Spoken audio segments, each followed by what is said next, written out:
Just a few questions. So you just announced the price for the Volt for shall reopen. So can we book in France also? Yeah, what we did is we announced the Germany price. That's typically what we do. Obviously, there's a little bit of difference in some of the markets. So if you kind of base on the typical changes in VAT and other things, you'll have kind of the feel for where we are. Somehow 40,000 euro for France also? Well, it's 41,950 is what we've announced. So it's going to be close to that in all the markets on a relative basis, sure.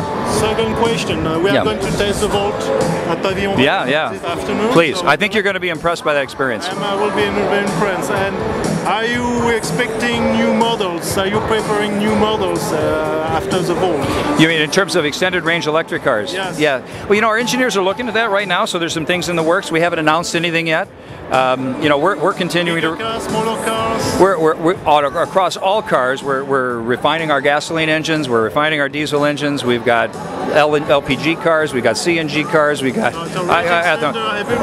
we got range extension vehicles. We've got pure electric plays, hybrid cars. My question is: will you adopt electric with range extender on most of your cars, or is this very specific Volt? We haven't announced what we're going to do, but obviously this technology on Volt is very attractive. We think it's the best idea going right now, that you can actually, you know, have one electric car, get rid of the range anxiety, and drive it forward, you know, in a real way for real life. So we think this makes sense for a lot of different vehicles. So we'll see what comes out next.